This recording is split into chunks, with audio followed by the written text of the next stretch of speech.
Joining me now for more on this is Mike Papantonio, attorney and host of Ring of Fire Radio, ringofireradio.com. Pap, welcome back. Tom, how are you? Great. You know, I'm not joking, Pap. The RNC is actually talking about making helping out tax cheats as part of their 2014 platform. Are they serious? I mean, what's going on here? Well, they are. You talk about morality. This is Grey Poupon billionaire morality. This issue you bring up, I think, tells the story.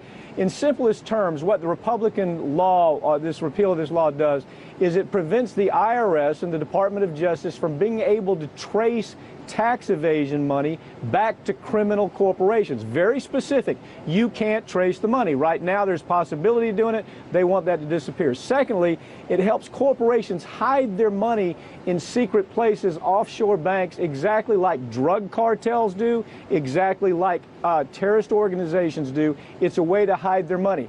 Then the Republicans want that mostly criminal money to be brought back into the United States with no questions asked, Tom.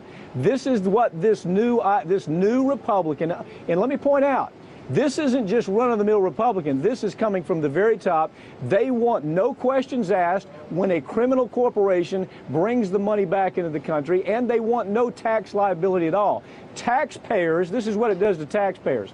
Taxpayers lose $300 billion every year in offshore revenues if the Republicans succeed here. They also agree, this is part of what the Republicans want to accomplish.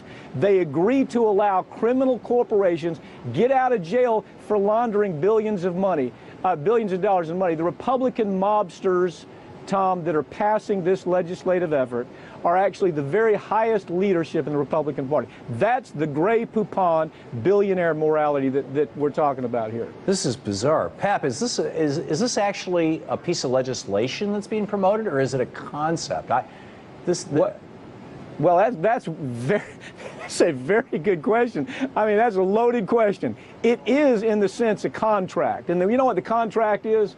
The contract is that if this passes, then you're going to have billionaire international corporations paying the Republicans off with secret PAC money. This tax cheat bonanza is what this is. This law is going to allow drug kingpins, it's going to allow terrorist organizations to slip. Now, here's where it really gets interesting. We're not even going to know who it is that's slipping money to the Republicans through these PACs, because we can't trace the money. Now, it's very clear who's behind this. What this is a loyalty oath, Tom. It's the Republicans saying, we are loyal to you, criminal corporations, and just to show you how loyal we are, we're going to make it to where the Department of Justice can't trace your money, and we're going to make it to where you can take your illegal money back in the United States without paying any taxes. We're going to do that for you, and all we ask is that you use our super PACs, our 501s, you know, these super PACs, these scam super PACs.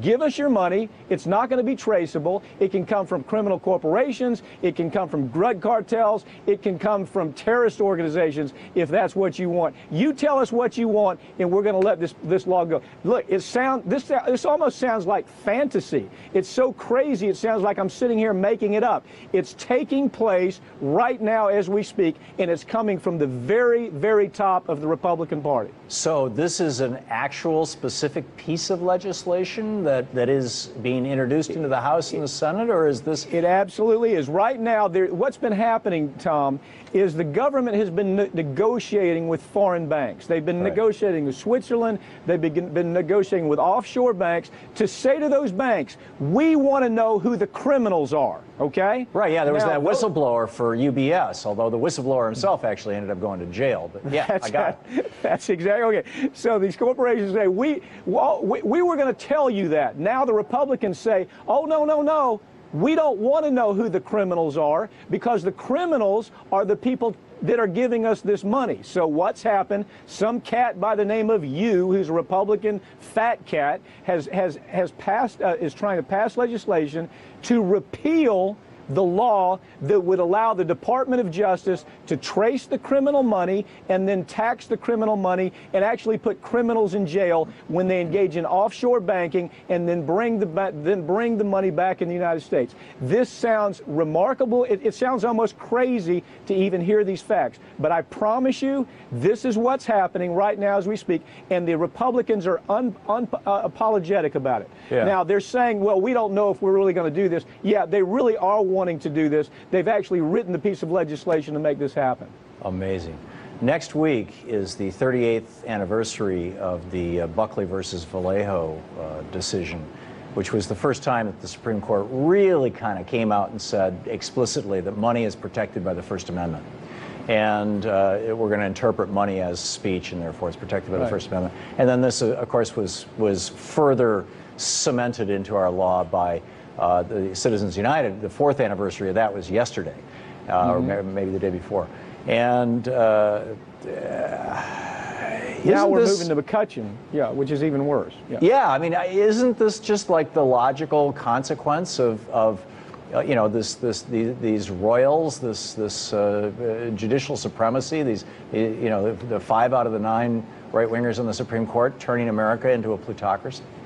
Tom, they did two things. There were two angles that they wanted to do. First of all, Citizens United made limitless money come into the system. McCutcheon, which is a case they're getting ready to decide, is going to let more money come into the system. Right. But then the second thing they did is they said, you know what? We're also going to allow you to hide who the money comes from. Right. So in this situation, the Republicans can make whatever kind of satanic deal they want with the bad guys, and they can say, you know, drug cartels, you give us money, nobody's ever going to trace the money. And I know it sounds it sounds almost like crazy talk for me to say that, but the truth is it's set up to where this new banking scam that the Republicans have in place, this offshore banking scam, is actually, it rises to that very level, and we will never know what the payoff is for these Republican fat cats that are trying to push this through. This is their caliber of morality. Yeah. This, to follow up on what you said, this is their Grey Poupon billionaire morality. This is what they think is right for the United States, and we lose $300 billion in addition to that every year with this scam. This is better than food stamps in their mind. It's mind-boggling. And didn't Scalia also? We just have a half a minute, Pap. Didn't Scalia also say, I think very disingenuously, or maybe it was John Roberts in that Citizens United decision, that Congress can also pass laws requiring transparency if they choose to? Yeah, they did. Well, that came from Kennedy, actually. Oh, it was. But Okay. the point being, he knew it was ridiculous. He knew exactly what was going to happen. This has been a long-range plan for the Republicans, and right now they're winning. And I don't know how to turn it around. To be perfectly frank with you, short of a constitutional amendment, it should be the most important thing we have on our plates going into these next few years. It will destroy democracy. It's already happening. When you get to the point where you can make a devil's bargain with drug cartels to fund your campaign, things have gotten really bad. Right. Yeah. Mike Papantonio. Thanks so much, Pap. Great to see you. Thank you, Tom.